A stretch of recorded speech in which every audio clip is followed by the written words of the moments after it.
Good morning, everybody, and welcome to the second of our Trustee Training webinars. As webinar attendees, your webcams and microphones have been turned off, but you can speak to us at any time by using the question and answer panel, which I think it should be on the right-hand side of your screens. We'll try and address as many questions as we have time for at the end of the session, and any that we don't get round to, we will be answering in writing as a follow-up. To protect your privacy, all questions will be answered anonymously. And just to remind you that this session is being recorded, and a copy of the recording, along with the slide deck, will be sent to you after the event. The speakers today are myself. My name is Amanda Francis, and I'm a partner in the Buzzacott charity team. And I'm joined by Edward Finch, who is also a partner in that team. What we're hoping to do today is to build on what we started last week. So in a moment or two, Eddie will be talking about risk management and specifically how that relates to the formulation of a reserves policy. I'm going to start though by picking up where we left off last week in terms of trustees' responsibilities. So let's look at the first slide, which actually is the first slide that we looked at last week. And this really sets out why charity governance is becoming so important. In the last decade, there have been a number of high-profile charities that have run into problems either with the Charity Commission or with their reputation for a variety of reasons. And what that has done is it has shone intense media scrutiny on not just those charities, but the sector generally. And that has meant that the regulator, the Charity Commission, has started to police the charity sector with sharper teeth. It's starting to ask questions. We're seeing far more inquiries opened, and it's looking to make sure that the charity sector is projecting itself as a sector that can be trusted, that is transparent. So charity governance is becoming more and more important, as is the need for trustees to demonstrate that they understand their roles and their responsibilities, that they understand the relevant laws and regulations that their charity has to comply with, and that they are promoting a culture where everything is focused on achieving their charity's objectives and its ultimate vision. So today we're going to look at the Charity Code of Governance. So if we look at the next slide. Now, the Charity Code of Governance is not a legal or regulatory requirement, so you don't have to comply with it. What it actually is best practice. And it has been drafted by drawing on the Charity Commission's guidance that we went through last week, set out in CC3. And so it's based on that, but in a way it is also fundamentally different because it doesn't look at the basic legal requirements. Instead, it sets out the principles that have to be followed and the ways in which you can achieve those principles in practice. Now, it's deliberately aspirational, so there is no expectation that any charity would ever be able to say 100% we comply with the Code of Governance. For most charities, it will always be work in progress and something to be achieved and worked on over a number of years. There may be aspects, for example, that some charities deliberately decide that they're not going to embrace, and that's absolutely fine. You probably ought to be able to justify why you have decided to ignore it, but there is no compulsion to actually comply with the code. And some charities, I think, perhaps because of the way they're structured, perhaps because of their history, perhaps because of what they do, will find aspects of the code a challenge. It's a code that's been developed by the sector, so not the regulator. So it's been developed by charities to help other charities improve, develop and evolve their governance over time. It applies to all charities, regardless of what type of charity it is we're looking at. And the principles and the rationale are equally applicable whether you are a large charity or a smaller one. But obviously the way in which those principles are applied in practice will be affected by whether you are a significant charity or whether you're a much smaller one with less resources available to you. And so as a result of that, there are two versions of the code. There is one for charities whose income exceeds £1 million. That's the version for larger charities. And then there is another version for smaller charities. Both of those were updated in December of last year. And two of the principles have been amended slightly. And as we go through, I'll explain which have been amended. You can download the code from the website.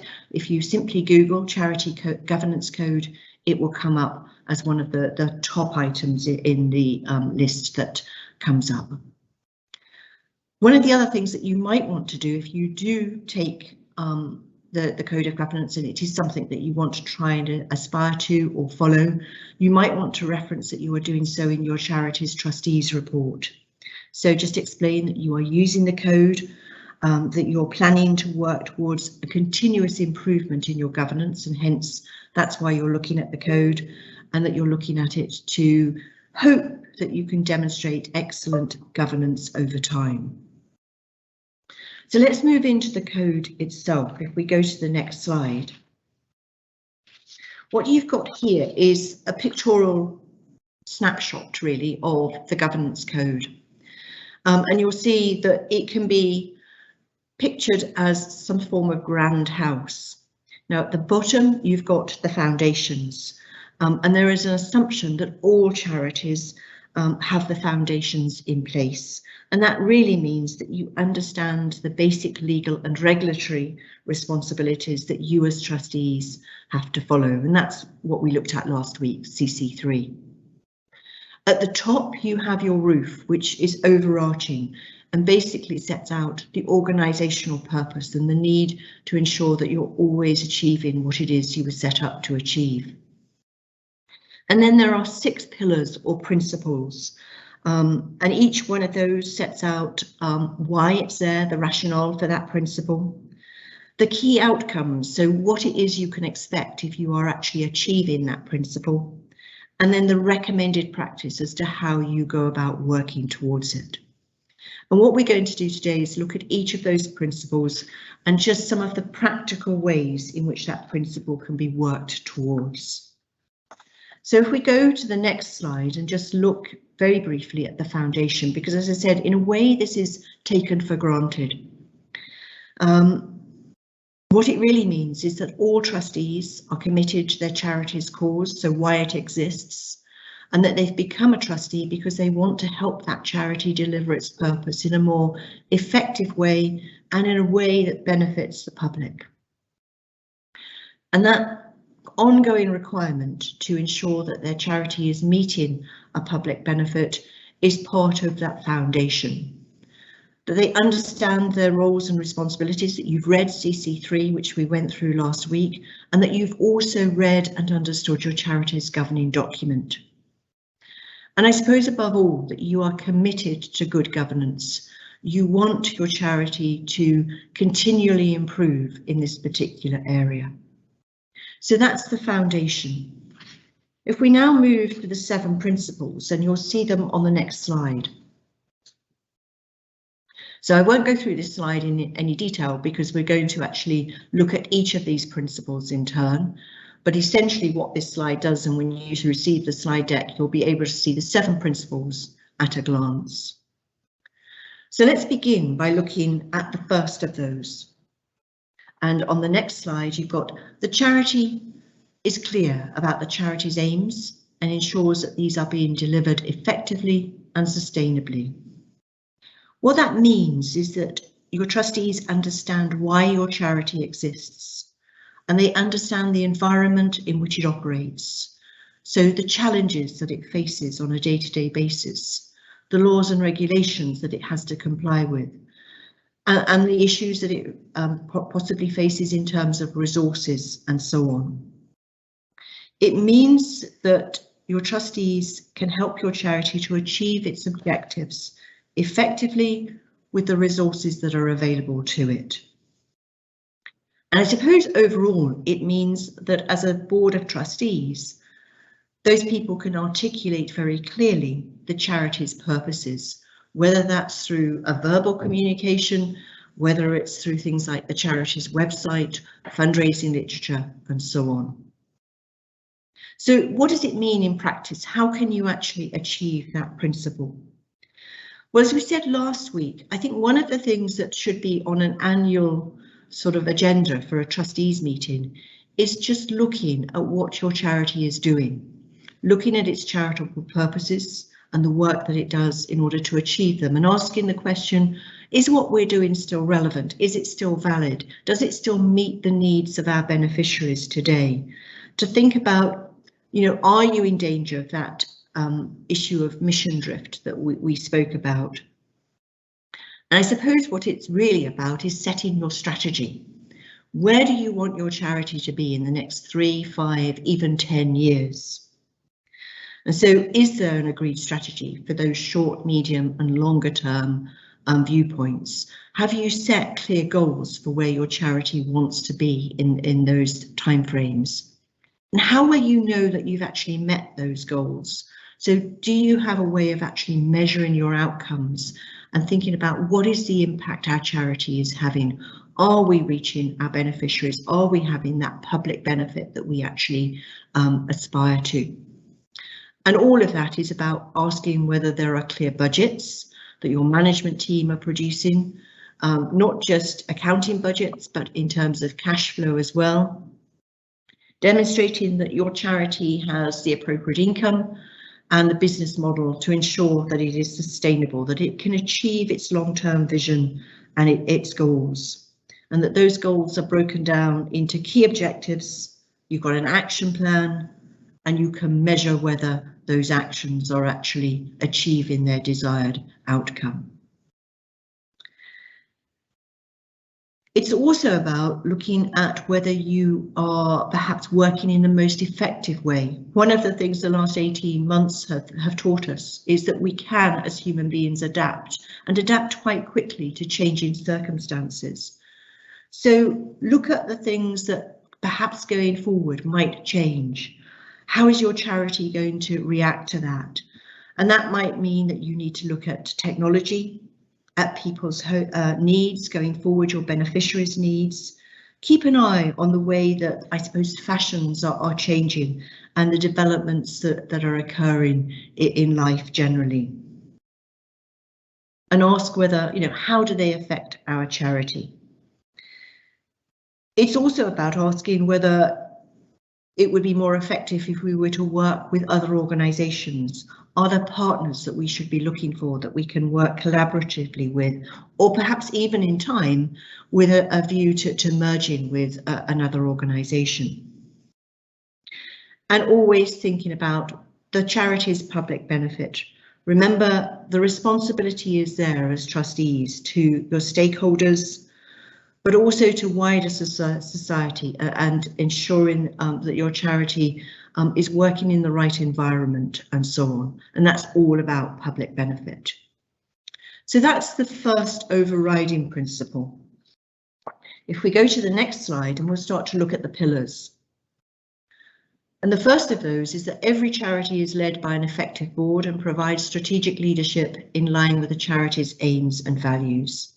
In other words, that the trustees set the tone for the charity, including what its vision is, the values it's going to apply in order to achieve that vision, and how it's going to maintain its good reputation. The board needs to lead by example, and that involves accepting that there is collective responsibility. It's not just about a couple of trustees, it's about all of you working together. Getting the information from your management team that you need so that you can think about the things that are important, that you can debate them, you can resolve any differences, and that you can come up with clear decisions. And one of the things that often helps with that is that trustees have a job description as part of the induction pack, just setting out what their key roles are, what is expected of them. And that's particularly important where you have a chair of trustees. They certainly need a defined job description explaining what it means to be the chair of trustees. And an effective chair really is someone who can help set the priorities, can make sure that there is a structure and a process for trustee meetings. It needs to be somebody who has the ability to listen, somebody who is not too dominant, somebody who encourages the quiet people to actually put forward their views and ideas. And it's absolutely essential that your chair has a really good relationship with the chief executive. Normally the chair of trustees would be the line manager for the chief executive, so they'd be responsible for regular communication. I would suggest, you know, if your chair and your CEO are not talking probably weekly for a large charity, that there is something wrong. There needs to be that constant communication and sharing of ideas and keeping one another informed. And of course, the chair of trustees, perhaps together with one or two of the other trustees, would be responsible for the chief exec's performance review and setting the targets and priorities for the next year or so. An effective board needs good agendas. They shouldn't be too brief, they shouldn't be too long. You need to think about how often you have meetings. Typically, they will probably be 4 times a year for the full board, but you would then have, in most charities, a subcommittee structure so that a lot of the detailed work and sifting through information was done outside of the main board, and the board simply received recommendations. There need to be clear papers for that meeting. Those papers need to be prepared by your management team and others, received a week or so in advance of the meeting to give you the time to look at them. And you need good minutes of the meetings when they've actually happened, both for the protection of the trustees, so it's clear what decisions have been made and the basis on which those decisions have been taken, but also to demonstrate that the charity has got good oversight, that there is direction, that the meetings involved constructive challenge on all sides.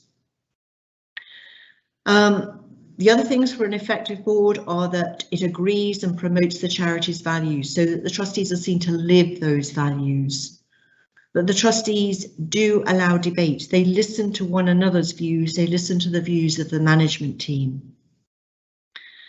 They support that management team, but effectively they are there to constructively challenge, to ask questions, to say, have you thought about this? Could we do this in a different way? What do people think to the way our charity is working? And I think it's important, therefore, as we said last week, it's an onerous task being a trustee, and you need to be able to give sufficient time. There will be need for time to prepare for meetings, including subcommittee meetings if you're on those, to follow up on meetings as well as actually attend the meetings themselves. But it's also more about being seen and being available to your management team, to the beneficiaries of your charity, and so on. So it is a time-consuming role. Now, the next principle is one of those that has changed. So if we go on to the next slide.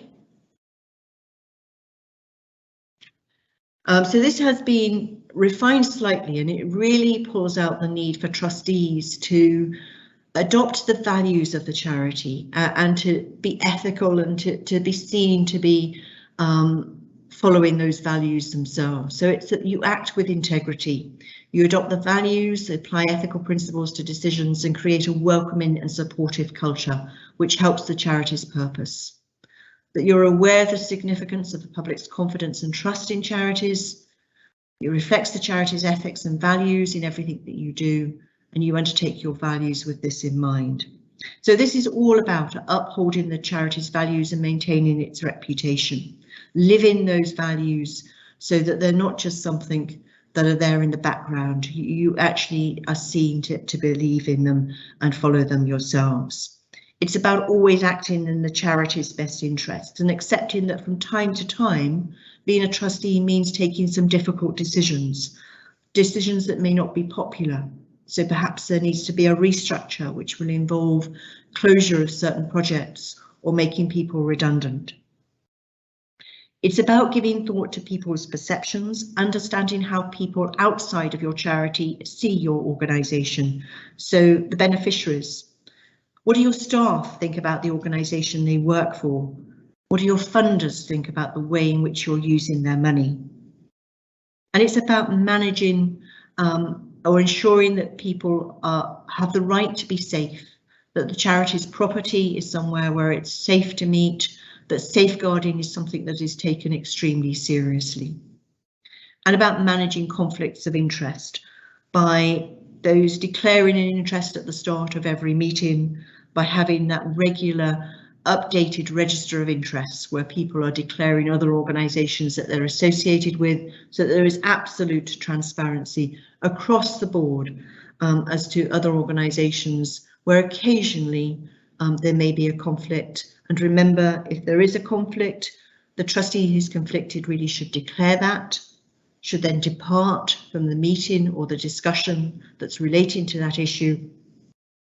And finally, that whole process should be documented in the charity's minutes to make it clear that it has all been applied appropriately and properly. Now, the next principle is that the board makes sure that its decision-making processes are informed, rigorous and timely, and that effective delegation control and risk assessment and management systems are set up and monitored. So this is in part about internal controls. And probably one of the most important internal controls is a written scheme of delegation, which is regularly reviewed. So this is a document which sets out what your management team can authorise without having to have recourse to the Board of Trustees. So, for example, it will say or set out what your chief executive can authorise or commit the charity to in terms of a financial decision before having to ask a trustee for authorisation. It will also set out the matters that are absolutely reserved to the board, so where management cannot take that decision. And obviously a written scheme of delegation goes much further than that, because it will also filter down the organisation and explain what different levels of management can, what decisions they can take before referring it to the chief executive and so on. It is important because one of the things always to bear in mind as a trustee is that you can delegate authority, but you cannot delegate responsibility. Ultimately, if something were to go wrong, you as trustees are the people who are answerable. You're the people who questions will be asked at, not your management team. In order to carry out that decision-making process properly, in order to have time to look at things in the detail that they need to be looked at, one of the things that most charities now have is a committee structure, because it's accepted that just in 4 meetings of trustees a year, you cannot possibly look at the relevant detail. So think about what committees your charity needs. Does it need a finance committee? Does it need some form of operational committee? So, for example, if you're a care charity, you might want a clinical committee or a care committee. You might want an audit committee and so on. Each of those committees ought to be formed with proper terms of reference so that it's very clear why it has been set up. Think about who should be on those committees. So if we took a finance committee as an example, inevitably you need people that have got financial understanding. I always think that it's a good idea, though, on a finance committee to have somebody who's not necessarily a finance professional or an expert. So often the obvious question, the question that everybody has taken for granted when they're an expert, is asked by the non-expert. And so I always think it is worth having somebody on a committee where it's slightly left field to them in terms of understanding. So again, with a care committee, I'm a trustee of a charity that has 3 care homes, and we have a care committee. And on that, we obviously have our clinical experts on the trustee board, but we also have one person who basically is nothing to do with the care industry. And it's amazing how often they ask a very pertinent question that the experts have just glossed over because they've taken for granted. Make sure that you have, as trustees, thought about your key contracts with third parties. So as trustees, you ought to see any fundraising contracts that you have with professional fundraisers, contracts that you have in terms of IT assurance, so that you're happy that your IT systems are properly safe and properly looked after, particularly with regard to data management and compliance with GDPR and things like that. As trustees, you are expected, and it's good practice, to think about the key policies and procedures, and we discussed last week that perhaps looking at these policies on a rotational basis. And again, this is something that could be delegated to a committee. It doesn't have to be done by the full trustee board or various committees. So looking at your strategies, your policy for reserves, for employment practices, for fundraising, for data protection, and so on. Looking at operational plans and budgets and monitoring the performance against these. So this is possibly something that would be delegated down to a finance committee, but actually holding your finance team and your executive to account. Benchmarking yourself against similar organisations and meeting the requirements that are set out in key contracts. So making sure that you're looking at KPIs, that you're looking at what, if you like, the competition are doing, just to make sure that you're doing things in the right way. And occasionally that might suggest that you perhaps ought to be working collaboratively with the competition, as we spoke about a moment or two ago. It's also about making sure that you're aware of what can go wrong if you're going to make good decisions. And Eddie will be talking about risk management in a moment or two, so I won't dwell on that. And it's finally about appointing your auditors and other key professional advisors. As a board of trustees, you should at least always be meeting once a year with your auditors without the management team present. And occasionally as trustees, you may need to actually access your professional advisors without going through your management team. So know who they are, how you contact them, and so on. The next principle is that you work together as an effective team, that you use an appropriate balance of skills, backgrounds and knowledge to be able to make informed decisions. And this is about having regular meetings with a clear programme of work. So don't have one meeting at a time and basically not plan ahead. Have a programme of meetings that are planned over the course of a year or so. And make sure that you don't just meet 4 times a year, that you get to know one another. You understand people's skills, you understand what makes them tick. And that's about, you know, having away days or at least one meeting where you have a social event afterwards. So again, taking the example where I'm a trustee, we have 4 trustees meetings. One of those is a much longer meeting. It goes over the course of 2 days. We have some training, trustee training on the first day. We then have a dinner together, and then we have our trustees meeting the next day. But it's so valuable in getting to know one another. It means that in order to make appropriate decisions, you have to have in-house, but also external advice, as I mentioned a moment ago. Think about the skills, the knowledge, the experience that you have within your board and the ability to relate to beneficiaries. So ideally, continuity needs to be there on the board, but so too does the opportunity to bring in new blood and new eyes. And that's all about having a clear trustee appointment process. So think about how you appoint your trustees. Do you do it by word of mouth? Do you have a proper advertisement and interview process? There's no right or wrong answer, but it needs to work for you and it needs to be a clearly defined process. Thinking about how long trustees serve before they are required to step down. And thinking about, you know, what do you do with new trustees? How do you induct them? How do they become aware of their legal responsibilities as through seminars like this? But how do they get to know the charity for which they ultimately are responsible? And you will carry out performance reviews of your staff. It's a good idea for, on a one-to-one basis, occasionally for trustees to meet with the chair of trustees, not to carry out a formal performance review of each trustee, but to give trustee an opportunity to receive feedback, but also to give feedback about the effectiveness of trusteeship and trustee meetings. Moving on to the next slide and the next principle. This is the one that has changed the most, and this is really to bring it up to date with what is clearly important in today's world, and that's diversity, equality and inclusion. And it's about making sure that you've got a clear and effective approach to supporting those issues. That approach supports good governance and the delivery of the charitable objectives of the organisation.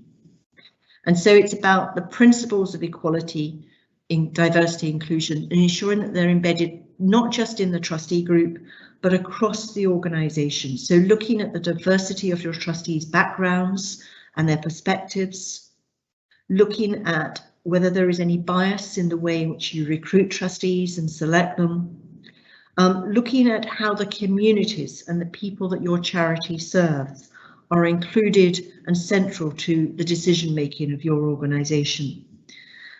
It's about making sure that there are no obstacles or limited obstacles to people becoming trustees. So, the timing of trustee meetings, whether those meetings should always be in the evenings or whether they should be in the day, whether you pay trustees expenses so they can get to meetings and so on. It's about making sure that you carry out annual reviews of what it is you've done as a board to address diversity across the organisation and within the leadership, and setting context-specific but realistic plans and targets going forward. And it's about publishing the information and the performance information that you have available to you and your organisation. Next slide.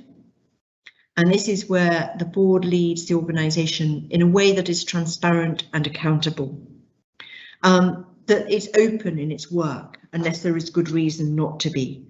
And so this is about the way in which you as trustees communicate with your beneficiaries, with your staff, with your volunteers, with your funders, making sure that you're fully aware of what people perceive your organisation to be, how it might improve, what it could do differently. So reviewing both negative and positive feedback and ensuring that there is a way in which people can give that feedback, whether you call it a complaints process or it's just a general way in which people can feedback. It's about thinking about how transparent you need to be in terms of the way you remunerate your senior staff. So what gets published on your website in terms of your trustees report, but also your accounts. And thinking about whether the minutes of the trustee meetings should be available to others. So often, for example, in the education sector, you will find that trustees' minutes are made available to management and to the staff of the organisation, but also on occasions more broadly as well. And thinking about whether it's the entire minutes or whether there are things in those minutes that need to be redacted.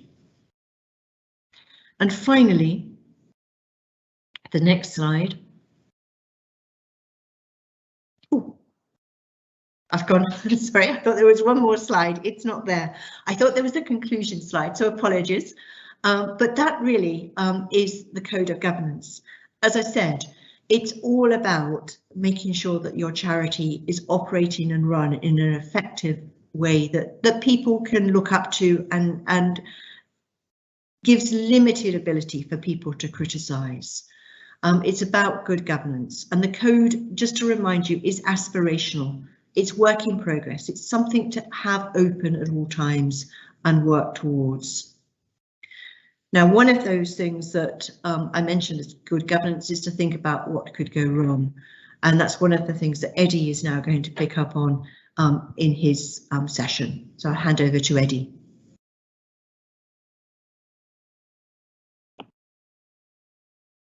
Great. Thank you, Amanda. And what we're going to look at for the next little while is two areas that Amanda covered on one of those, under one of those principles, risk management and reserves policies. And they're very much areas that trustees have responsibility for setting the tone from the top and for taking responsibility for, but where a lot of the detail, as with things that we discussed last week, might be happening elsewhere in the organisation, that the detail might be handled by management.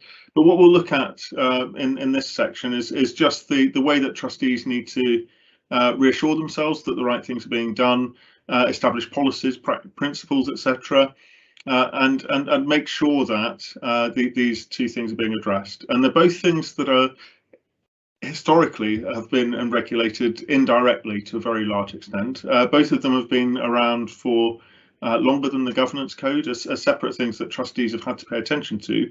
And the main reason why both of them became standard practice for charities is that they're actually required to be disclosed in your annual report as part of the SORT disclosure requirements. And increasingly smaller elements of them are also picked up in things like your annual return. So whilst neither of them reflect legal obligations on trustees, the Charity Commission and the regulators have ways of making sure that you are actually doing these things that are probably more than best practice. They're expected things for charities to be doing. So just a little overview of the session on the next slide. Both of these, as I say, both of these things have been around for a while. Increasingly, when looking at reserves particularly, there's been an emphasis on sustainability, on reserves being about organisations being able to make sure that they're resilient. As we'll see when we look at reserves specifically, the history of charities being required to have reserves policies actually started out from the other end of the telescope, from charities perhaps being criticised for holding on to too much money rather than using it. And also business models, which is a phrase that's come across from a lot of the corporate governance requirements in the corporate sector, but really just making sure that your best understanding of how your charity works, where its money comes from, how you commit to spending, etc., is sustainable over a medium term, that you understand how the charity operates and can continue to do so into the future. As I've said, they're both backed by statements required in your annual report, and we'll look briefly at what is required to say about them. But I think the key thing, the key thing and why we always present these two subjects in tandem is that they are inherently connected to each other, and certainly, especially in smaller charities, one of the main risk management risk management procedures is actually the carrying of a reserve to be able to cope with uncertainty. They're both very central to some of those things Amanda was talking about. You saw them both mentioned in the corporate governance code, and as the focus on governance increases, certainly the importance of understanding the risks your charity faces and how you build financial resilience is only ever going to grow rather than go away. But crucially, and I think this is something I'll come back to as often as I can, they're not just compliance exercises. These are both things that trustees should do really as part of ensuring that the charity is able to continue to achieve its objectives into the future, not just to meet them in the shorter term. So they're both around long-term sustainability of your charity and its operations. So first off, we'll deal with risk, and that's started on the next slide. As I say, the requirement for having some kind of procedures around risk come from the SORP, the Statement of Recommended Practice for charities. Your required statement that you have to make is set out there on the slide. It's relatively brief, the requirement of what you need to say. You need to describe what the principal risks are. Risk is sort of measured uncertainty, really. So you have to talk about uncertainties that you can't measure and how you might respond to those, but also risks and how you plan to manage them. It's all about the risks as identified by the trustees. That little clause in the middle there is pretty crucial in pinning responsibility for this with the trustees, taking responsibility for understanding risk. And the thing that was new in the SORP that we've been following for the last few years was an explicit requirement as part of the disclosures for larger charities to not only say that the risks were understood and were being managed, but to set out what the risks were and what the key ways of managing those risks are as well. Now, as we'll see, that doesn't change the things you need to do to be able to make a statement about risk honestly in your annual report, but it does increase the amount of disclosure that's expected of larger charities. So just moving along, the overall framework that most charities would adopt to enable them to say that they've identified risks and they know how they're being managed is first off to have a policy around how the whole thing happens. And that's just a framework for how risks are identified, who discusses them, and what kind of, for example, risk register you might keep, that kind of thing. Then there's a process of identifying the risks and identifying which ones are the important risks that you need to pay attention to managing and perhaps disclose in your annual report.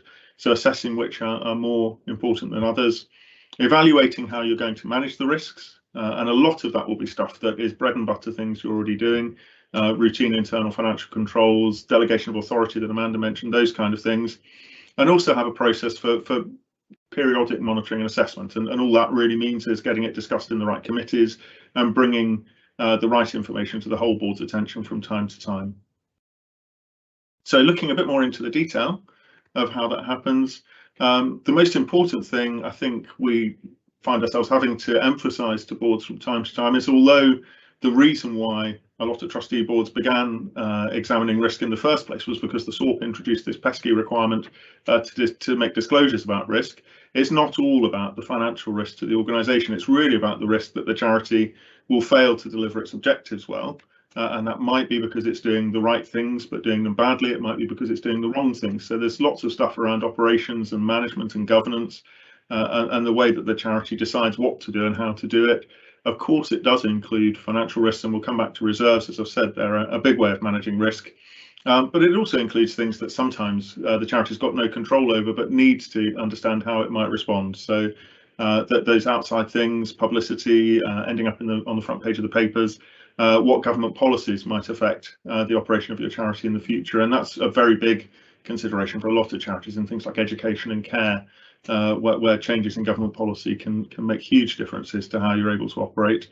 And links with that final point, their compliance with law and regulation, although that goes a lot deeper, and we've covered it already in these sessions, understanding your constitution and whether things that you might think you want to do are actually things you're able to do, for example, because they're allowed within the objects of your charity. So it's a big universe of risk that needs to be considered. It needs to be considered at the top level by the trustees, but you can probably see in there already that there's a lot of the detail will probably go down into departments of larger charities and be discussed in detail by groups of people away from the trustees, and then brought to you in a summarised format rather than all of the detail that might be discussed. So looking at the next aspect, the assessment of risk, and this is the one that we've probably all sat in lots and lots of meetings where people argue for hours and hours about whether something's an H&M or an L, or whether it should be in a green box or an amber box. There needs to be a system, there needs to be a process for considering the risks. Usually we look at whether they're likely to happen, how likely they are to happen, and how significant they'd be if they do happen. Always remembering that risks aren't just about bad things that might happen, they're also about opportunities, for example, that we fail to take. But severity and likelihood are the two things we normally consider. Looking at scenarios, so the example that I usually put out at this point is when the tsunami in Japan took out a nuclear power station, and when lots of things happen at the same time, some of the impacts of the pandemic we've had, for example, and the knock-on effects on the economy, those kind of things. And then black swan events. There are things that we've never seen before, that we've never even thought would happen, but we need to have a plan for how we'd respond to just general, for example, things that would stop us being able to use our building, or things like that, or would cause a lot of staff to be absent for long periods of time. Again, we've all been through that in the last year or so. The main thing, though, with this assessment of risks is that it can become, as I caricatured a second ago, it can become a big sort of process that takes up a lot of time and becomes an arcane argument about numbers and letters. And it really shouldn't be about that. It should be about the trustees really considering what are the main things that might impede our ability to operate and continue to operate our charity the way we want to. What's likely to stop us achieving our objectives? And for that reason, the Charity Commission suggests that actually you should think about the things that are most likely to have a high impact, maybe more than the things that are very likely to happen. And if you are looking at a system that multiplies numbers, for example, together for likelihood and impact, that you consider adding the impact number on again, just to make sure that high impact events are given higher prominence. And the reason for that is that, for example, your building burning down would cause a lot more of a problem than the fact that people are almost definitely taking bits of paper home in their bags and not bringing them back again. So impact is more important than likelihood on its own. But of course, the most important things are the things that are quite likely to happen and would be a big problem if they did. The next step in assessing risks is really to look at what you can or should be doing about them. And there are lots of different approaches you can take, but they tend to fall into these kind of general categories. So there are a lot of risks that you just simply have to accept, and that probably goes for things like government policy. Unless you're a large charity with a bit of lobbying capacity, you probably just have to take things like changes in policy as they come. A big part of most charities, well, most organisations and individuals' risk management strategy is to transfer some of the risks that they face to others, and insurance is one way of doing that. You pool your risk with everybody else by paying someone to take the risk for everyone, but also the way you enter into contracts and for example, whether you let public authorities dump their risk on you or not, those kind of decisions. It's important to remember that you can eliminate risks. You can decide not to do things if you consider the risk is too great to your organisation. Some of the high profile examples of that are probably around things like fundraising, not accepting money from sources that your supporters might not sympathise with or understand or accept, or for example entering into activities that you might not simply have the abilities in your organisation to manage properly just to chase further funding.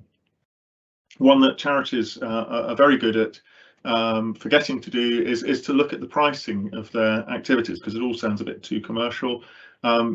We talk a lot about recovering costs, but we sometimes forget that actually there's a risk involved in most projects, and that actually projects should be looking at having a bit more than recovering the known costs, but a bit of money available for covering contingencies, for covering developing the organisation and those kind of things. And for example, if you're looking at running an accommodation based organisation, the price of a bed for the night should include the price of the empty beds for the night as well, for example. And then finally, and we touched on this one in the last session, the main thing people think of in terms of managing risk if they come from finance and accounting backgrounds is internal controls.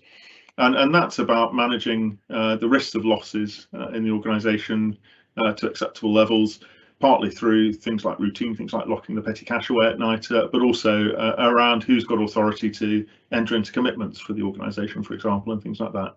So those are the main categories of things you might do to manage the various risks you have. And the job of the trustees is to look at the risks and identify the ones that would be significant if they did occur, and then look at the strategies already in place to manage them and consider whether what's being done already is sufficient, or actually whether more should be done. And just moving along, the next couple of slides really flesh out where the trustees should get involved. And the first thing is making sure this all happens, and that usually involves making sure, it'll often be a finance committee or an audit committee that does this, that there is regular consideration of some or all of the risks. And this is another one like procedures and controls, where it may make sense to discuss individual risks on a rotational basis, to bring one or two risks to each meeting of the audit committee, and ideally to bring the person who's responsible in the organisation for managing the risk to discuss how the risk is being managed, to make sure that it covers that comprehensive range of areas that was on the earlier slide. And the last one is usually what we call risk appetite these days, but making sure that the risk that the organisation accepts and is willing to take is something that, in the trustees' opinion, is appropriate level of risk. So every organisation, every person needs to accept risk in their life, and it's really a case of deciding how much risk is acceptable. And usually then you'd be very averse to risks that might compromise the organisation completely, and much less averse to taking risks that would allow the organisation to do things which had a big impact on beneficiaries, for example, but that still carried a little risk of financial exposure. And it's really the trustees' role to set the tone and the appetite for risk and ask people to operate within that. And the next slide. And then further to that, I've highlighted already that this is one of those areas where it's likely to be the organisation that brings the great big dreaded 50-page spreadsheet with lots and lots of risks on it out of a cupboard for you to consider. The actual full trustee board should probably be just looking at the main risks and summarising that down to maybe half a dozen or a dozen risks that they might have drawn to their attention. Making sure that process, though, does happen regularly. Making sure that assessing risk is part and parcel of how, for example, new projects are initiated and the annual planning processes that go on in the organisation. And I think going forward, what we're likely to see, and this is something we'll emphasise when we look at reserves, is that these policies and practices don't happen in isolation. Certainly in company reporting now, organisations are required to report holistically on the risks and the way they manage the risks, and then their financial strategies in relation to that, their financial sustainability. And it's very likely that trustees will be required to do that in a more holistic way going forward. So that's the role of the trustees, is really to make sure that all of this is happening and to ask the right questions about the key areas of risk and how they're actually being managed. On the next slide. So moving on, we've said a couple of times now that reserves policies are part and parcel of managing risk. And as I said right at the start, the old CC19, which is the document that deals with trustees' risk management, originated because certain charities were raising far more money than they were able to spend, and it was all based around charities having to justify why they were holding on to funds rather than spending them on doing good in the short term. Everybody knew as reserves policies were discussed over the 10 or 15 years that guidance was in place, that there were far more charities that had problems with having enough reserves to survive difficulties. And so the new guidance includes a lot more emphasis on reserves being about charities building their resilience, having something in the tank to get them through difficult times, for example. And as with risk, there are more disclosure requirements for larger charities around this area, reserves policies, than there used to be. And moving on to the definitions, which we won't dwell on, they're written up there really for referring back to, but the broad definition of reserves is that first sentence. It's the money that's available for charities to spend on any of the charity's purposes. CC19 does acknowledge that there's a bit of sophistication to this that's not captured wholly by what's presented on this slide. However, in very broad principles, it's liquid money that's in your general fund is what people would normally consider to be reserves.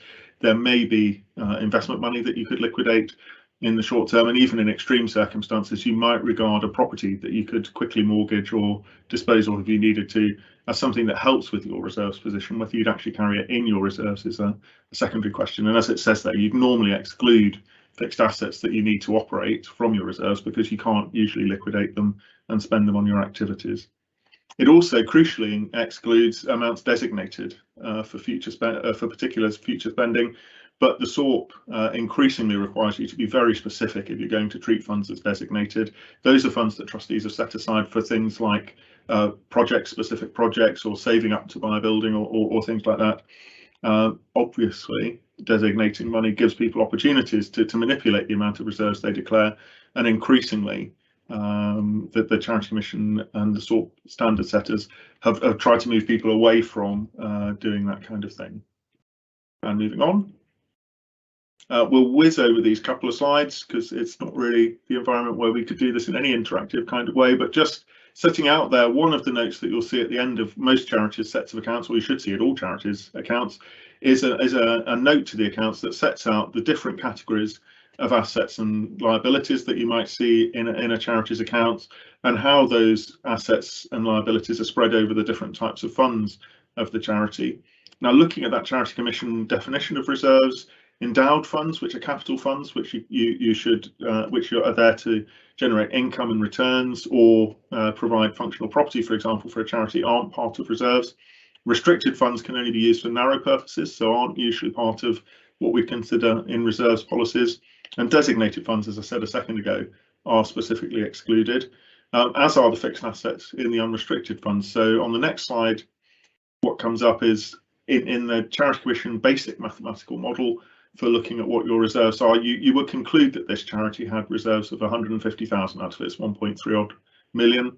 Many charities would actually also conclude that any investments that they held that have been there for a long time and which generate income which is necessary to support the charity's ongoing activities are also not part of their general reserve because they couldn't liquidate them without a bad effect on their income. So many charities might conclude their reserves in that circumstance were 50,000. And what that really looks to illustrate is that actually looking at the bottom number on a charity's balance sheet is very, very often only a small part of the total picture, that 1.35 million of total net assets of the charity actually is a massive overrepresentation of how much money it's got available for spending on its activities in any kind of short period of time. So moving along, what the trustees are responsible for is developing the policy around reserves. I won't go into all of these individual points, but the general gist is that point, the first bullet point there is there from the history of reserves policies, as I mentioned before, that the trustees need to justify, if they are going to hold on to money, why they're keeping money back rather than applying it on their activities in the shorter term. It might be that charities can fully justify not really needing to keep reserves, that their income, for example, comes in before they need to spend money to support activities, they're funded in advance, that they do have properties that they could raise money against very easily. There are a number of reasons why charities might not feel they need to hold reserves specifically, but trustees need to justify in their policy why they keep reserves.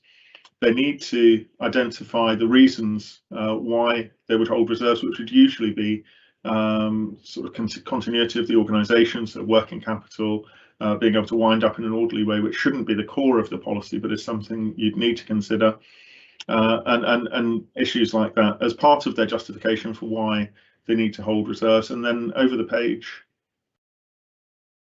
on the next slide, there are the main reasons why charities would usually hold reserves. So there's in response to risk management, which we've highlighted a couple of times. So unexpected significant expenditure, the boiler breaks down, for example, the roof blows off, income drying up, so fall in demand for services if you run paid services, ending of grant agreements, for example, known contingencies, so maybe disputes with people where there's a risk that there might be an adverse outcome. And then the normal reasons why all organisations might need to keep a bit of working capital in their organisation. So for many organisations, they're funded after they've done the work, so they need to have funds in the business to fund their expenditure pending being paid for doing it.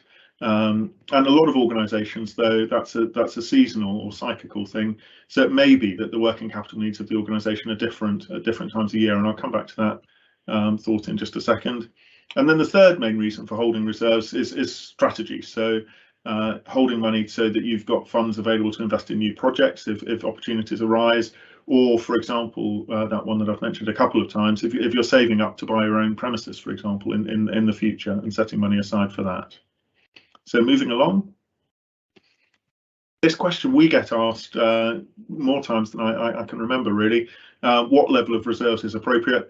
The Charity Commission and almost everybody who's been involved in the sector for a long time will scream there's no rule. It really depends on the kind of considerations that I've just been touching on.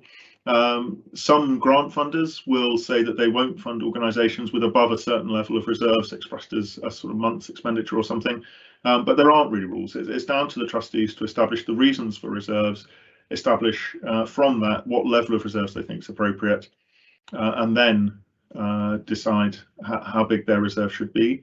I've mentioned there that you might consider ranges of reserves. It might be that just after everybody's paid their membership at the start of the year, your apparent reserves are very high, but by the time you come to the end of the year, you've spent all that money and haven't raised next year's membership money. So your reserves will be different at different times a year. It might be that you've funded on a core contract where you're only paid 2 or 3 times a year. So in some months you would have more money than others.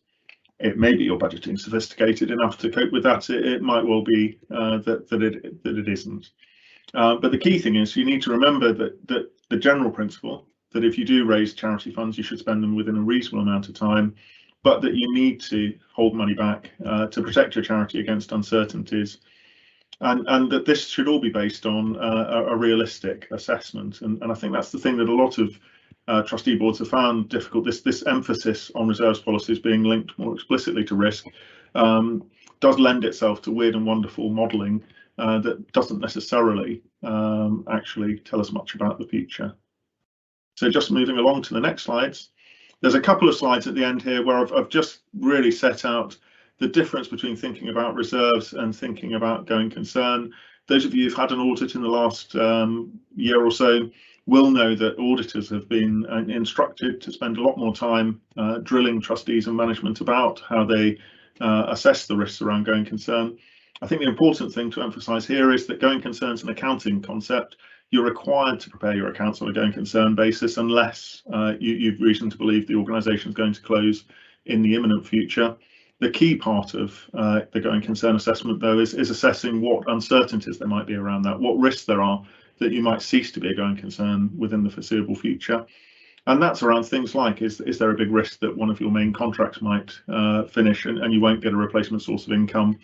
Are you particularly dependent on particular specific support from people continuing into the future, for example?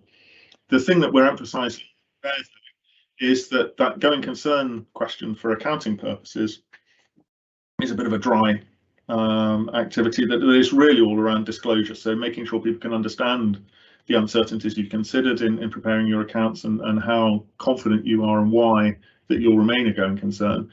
But if things get more serious than just a going concern question and come to a point where you actually are looking at potentially closing the charity, then there are more serious things that need to be thought about. And that's when you get into getting specific advice around whether you should continue operating the charity or not. But that's another day's discussion.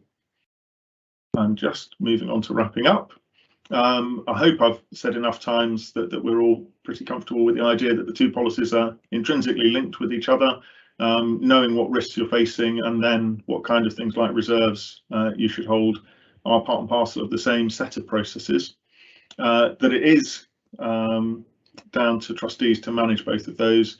There's a year-end process that you'll all be familiar with if you're involved in your audits around going concern that should link back explicitly to both of those exercises.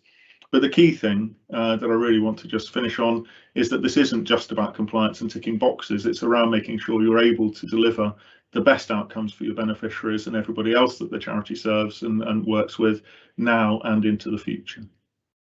And I'll leave you with just a few places you can go and get some bedtime reading if you have trouble getting to sleep at night, on the next slide, which is just the various guidance that I've referred to in pulling those slides together. So that was, I'm afraid, a fairly brisk run through of two pretty important areas of how you should manage your charity. But we've got a few minutes left. I know we've overrun the published time, but I think we've got a few minutes available to do some questions and answers, and I'll hand back to Amanda for that.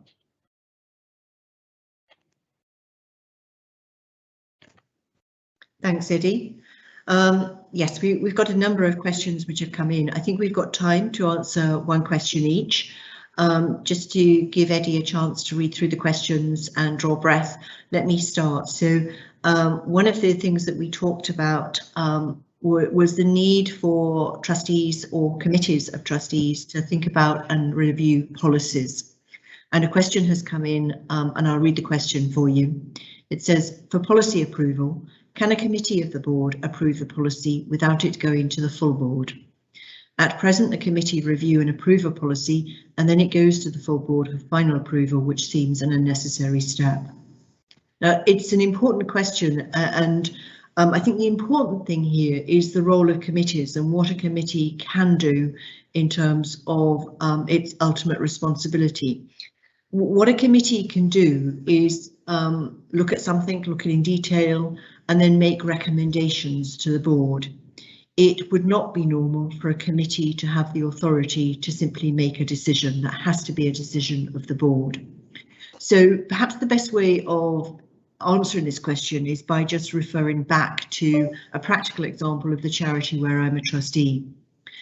So we have various committees, and depending on which committee it is, they may look at different policies. So either the care committee will look at a policy or the finance committee will look at a policy.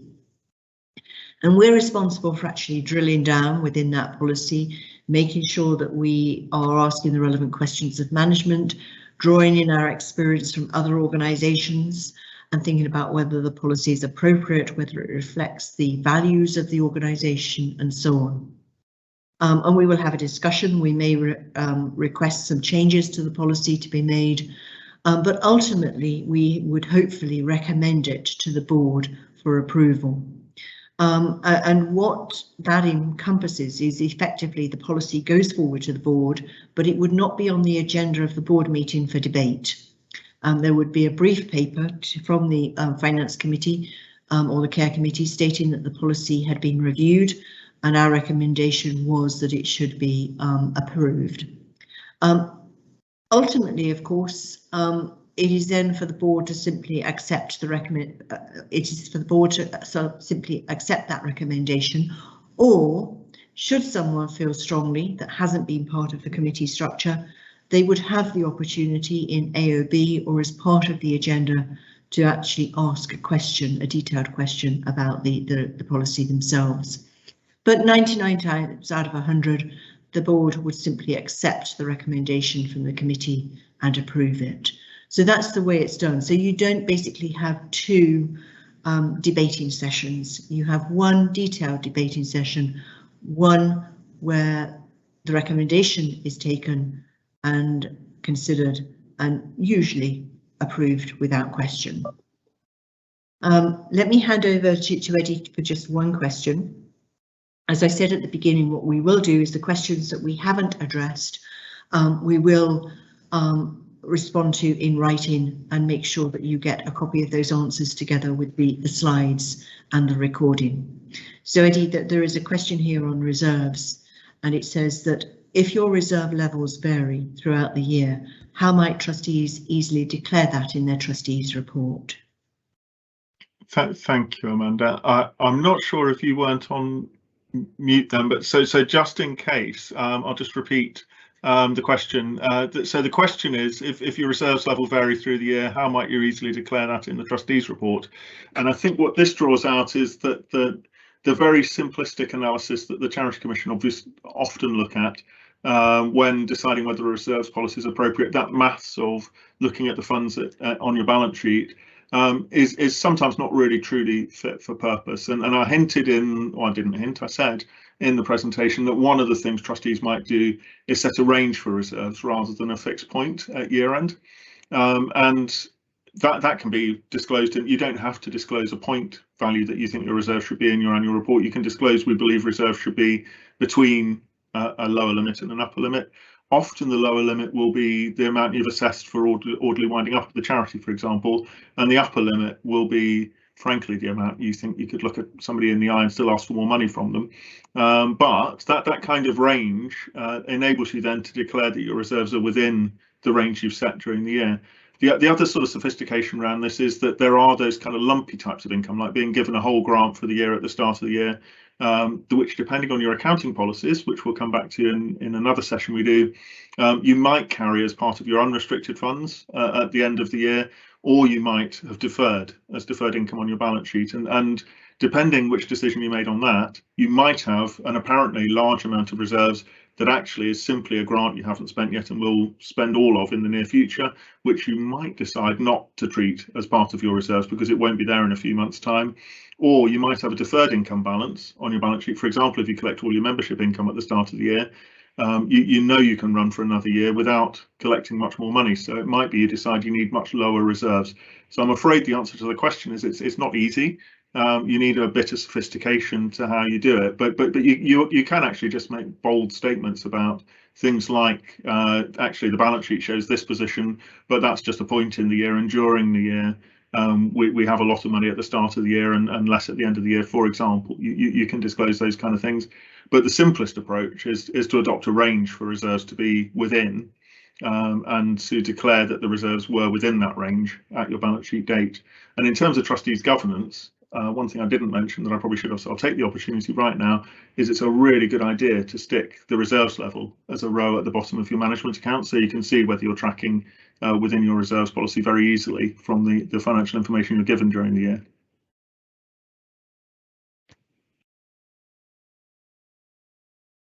Sorry, and that's the end of my answer. So over to Amanda. Thanks, Eddie. And I'm now going to draw the webinar to a close. We will answer the remaining questions in writing, as I said a moment ago, but all it remains for me to do is to thank you all for attending. We hope you found it useful, and we look forward hopefully to seeing you as well as you seeing us virtually at some point in the future. Many thanks. Goodbye.